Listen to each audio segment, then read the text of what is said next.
საქმის კურსი პირდაპირ ეთერში იწყებს მუშაობას დღეს თავარ ბიზნეს და ეკონომიკურ ამბებს მე ჟურნალისტი ანუკა ჯოხაძე გაგაცნობთ. ბათუმელებისა და ნეტგაზეთის დამფუძნებელი მზია ამაღლობელი 38 დღეა შიმშილობს. 4 თებერვლიდან ის კლინიკა ვივამედშია გადაყვანილი. მედია ვითხოვთ მის დაუყოვნებლივ გათავისუფლებას. სოლიდარობა და მხარდაჭერა მზია ამაღლობელს და თავისუფლებას სინდისის ყველა პატიმარს. ბიზნესში ინფლაციური მოლოდინები გაიზარდა. ეროვნული ბანკის ახალი კვლევით გაზრდილია იმ რესპონდენტთა რაოდენობა, რომლებიც მომდევნო 1 წლის მანძილზე ფასების ზრდას 6-დან 8%-ის ფარგლებში ფიქრობენ. მეორე მხრივ დაკლებულია იმ რესპონდენტთა რაოდენობა, რომლებიც სამომხმარებლო ფასების ცვლილებას ზრდის უფრო დაბალ ინტერვალში 0-დან 2%-ის ფარგლებში ელოდებიან. კვლევა აჩვენებს, რომ იანვარში დეკემბერთან შედარებით შემცირდა მოლოდინი ხელფასების ზრდაზე. კერძოდ დაკლებულია იმ რესპონდენტთა რაოდენობა, რომლებიც ხელფასების ცვლილებას 10-დან 20%-ის ფარგლებში ელოდებიან. ამავე დროს გაზრდილია იმ რესპონდენტთა რაოდენობა, რომლებიც ხელფასების ცვლილებას 10-დან 0%-ის ფარგლებში ფიქრობენ. როგორ ითარგმნება მოლოდინები რეალობაში და რამდენად არის ბაზარზე ინფლაციის ზრდის ფაქტორები? უცე შუბაშვილი გაგვაცნობს შეფასებებს შემდეგ გამოშვებებში.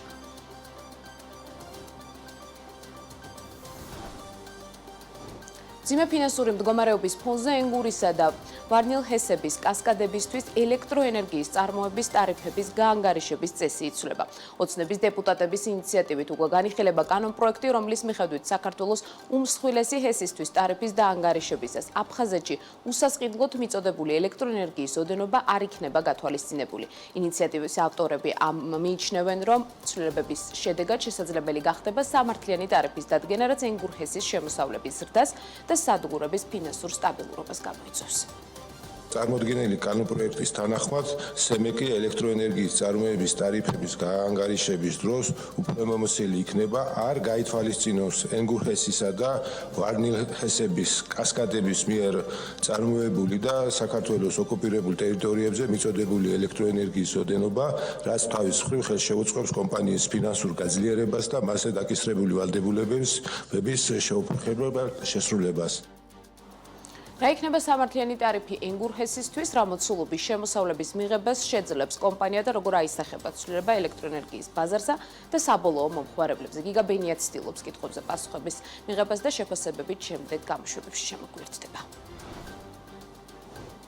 კომუნიკაციების კომისიამ საქართველოს სატელეკომუნიკაციო ბაზრის კომპლექსური კვლევის მეორე ეტაპი დაიწყო, რომლის ერთ-ერთი მთავარი მიმართულება ფიქსირებულ საცალო ბაზარზე ბიზნეს კომპანიებისთვის კორპორატიული შეთავაზებების სიღრმისეული შესწავლაა. კვლევის მიზანია დადგინდეს თუ რამდენად ხელმისაწვდომია ფიქსირებულ ინტერნეტ კავშირზე არასტანდარტული მოთხოვნის მქონე იურიდიული პირი აბონენტებისთვის არსებული შეთავაზებები. ასევე შეფასდეს ბაზრის კონკურენტულობა და ევროპის პრაქტიკის შესაბამისად განისაზღვროს გამოვლენილი გამოწვევების გადაჭრის გზები. აღსანიშნავია, რომ კომპლექსური კვლევის პირველ ეტაპზე დაყრდნობით კომუნიკაციების კომისია მიიჩნია, რომ საქართველოში ფიქსირებული და მობილური კომუნიკაციების ბაზარი არაკონკურენტულია, ხოლო ამ ბაზრებზე მაგთიკომი მნიშვნელოვანი ძალაუფლების მქონე ოპერატორს წარმოადგენდა, რის გამოც კომკომპა მის ქსელზე დაშვების ვალდებულებები დააგიზრა. მეორე ეტაპი ითვალისწინებს უმნიშვნელოვანეს ბაზრებს, ასევე მათ შორის ბიზნეს მომხმარებლებისთვის, ასევე დაშვების ინფრასტრუქტურის ბაზრებს. ეს მთლიანობაში შექმნის ძალიან მნიშვნელოვან სურათს ჩვენი მომხმარებლებისთვის, მთლიანად ციფრული სექტორის მომხმარებლებისთვის, იურიდიული და ფიზიკური პირი აბონენტებისთვის, როგორი უნდა იყოს ხელმისაწვდომი და ინოვაციური სერვისები, როგორ შეიძლება ხელი შეუწყოთ დარგის გაჯანსაღებას. და მეორე უმნიშვნელოვანესი ამოცანა, როგორც ადრე, არის ჰარმონიზება სატელეკომუნიკაციო ბაზრების სტრუქტურის. კომპლექსური კვლევის პირველი ეტაპის დასრულების შემდეგ ვიწყებთ მეორე ეტაპს. კვლევა ორი ფარგლებში ვიმუშავებთ იმ გამოწვევებზე, რომელიც პირველმა კვლევამ გამოავლინა. მათ შორის შევისწავლით, როგორი არის იურიდიული აბონენტების ბაზარი ტელეკომ სექტორში. მნიშვნელოვანია, რომ პირველი და მეორე ეტაპების დასრულების შემდეგ იდენტიფიცირებული იქნება ტელეკომ ბაზარზე არსებული ყველა გამოწვევა და კომუნიკაციების კომისიას მიეცემა შესაძლებლობა შესაბამისად ოპასუხოს არსებულ გამოწვევებს იმისთვის, რომ ტელეკომ ბაზარი გაჯანსაღდეს. მივესალმებით ევროპულ რეგულაციებთან თანხმედრაში მოყვანა ჩვენი დარგის რეგულაციების, განსაკუთრებით დღევანდელ დღეს ეს კიდევ უფრო აქტუალურია, რაღაც დასავლეთისკენ ნაბიჯები იდგმება და თანხმედრაში იქნება ჩვენი კანონმდებლობა. უბრალოდ იმედს ვიტოვებთ, რომ ეს ნაწილიც და ეს შესწავლა და ეს რეგულაცია, რაც დღეს გაგვაცნო კომისიამ, სწორედ აღსრულდება. ჩვენ უბრალოდ ცუდი გამოცდილება ყოველ შემთხვევაში ჩვენ გვჯერა, რომ კომისიამ გამოიყენა რეგულაციები, თუმცა შედეგი დადო არასწორი.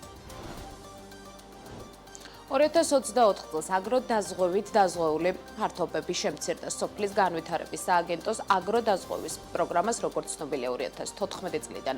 ახორციელებს სამინისტროს 2024 წლის ანგარიშის მიხედვით კი პროგრამით დაზღვეული ფართი გასულ წელს 16433 ჰექტრამდე შემცირდა, მაშინ 2023 წელს ეს ფართობი 16651 ჰექტარი იყო. სოფლის მეურნეობის სამინისტროს ანგარიშის მიხედვით 2024 წელს პროგრამაში განხორციელდა გარკვეულწილად ცვლილებები, რომლის მიხედვითაც შესაძლებელია დაიწყოს არაუმეტეს 20 ჰექტარი მიწის ნაკვეთი გარდა მარცვლეული კულტურებისა, სადაც მიწის მაქსიმალური ფართობი 100 ჰექტარს შეადგენს. სასოფლო-სამეურნეო კოოპერატივების შემთხვევაში სადაზღვევო პრემიის მაქსიმალური ოდენობა 50000 ლარია, ხოლო დასაზღვევი მიწის ნაკვეთის ფართობი შეუზღუდავია. ასევე მოხდა სადაზღვევო ტარიფების მინიმუმის და მაქსიმუმის განსაზღვრა. რეგიონის კულტურის და სადაზღვევო რისკის ზომის მიხედვით მზღვეველს შეუძლია ცვალებადი ტარიფი შესთავაზოს ბენეფიციარს. თბილისი ენერჯი დედაქალაქში გასადენი მილის დაზიანებაში მესამე პირის ბრალეულობას ხედავს. გუშინ სემეხში გამართულ სხდომაზე კომპანიამ წარმოადგინა ფაქტები, რომლის საფუძველზეც დაზიანებული გასადენი მილის ტერიტორიაზე მძიმე ტექნიკა მოძრაობს, რაც ინფრასტრუქტურის მდგრადობაზე მოქმედებს. კომპანიაში ამბობენ, რომ მათ ინფრასტრუქტურასთან ახლოს მიმდინარე მშენებლობებზე დადგენილ ტექნიკურ რეგლამენტებს არ იცავენ, რაც ავარიული დაზიანებების რისკებს ზრდის. რამდენად პრობლემატურია აღნიშნული საკითხი ქვეყანაში, რა სტანდარტები უნდა დაიცვან სამშენებლო კომპანიებმა და ვინ უნდა გააკონტროლოს სტრატეგიული ინფრასტრუქტურა იმისთვის, რომ ზაფხულში ქვეყანა რამდენიმე დღის გარეშე წყლის გარეშე არ დარჩეს, ხოლო ზამთარში გაზის გარეშე. თემაზე დღეს 15 საათსა და 30 წუთზე ურბანული განვითარების ინსტიტუტის ხელმძღვანელთან ერთად ანა ბიბილაშვილთან ერთად ვისაუბრებთ.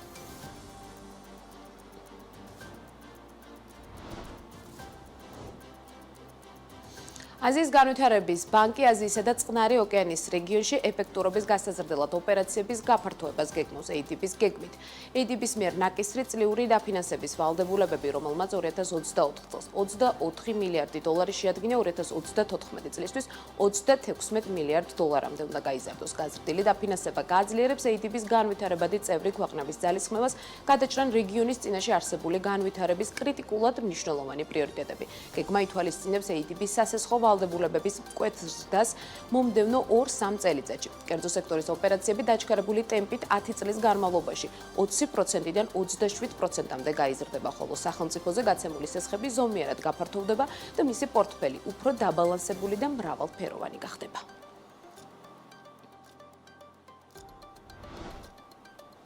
საქმის კურსი 12 საათსა და 30 წუთზე ამით დასრულებულია. განახლებული ინფორმაციით 13 საათსა და 40 წუთზე დაგიბრუნდებით.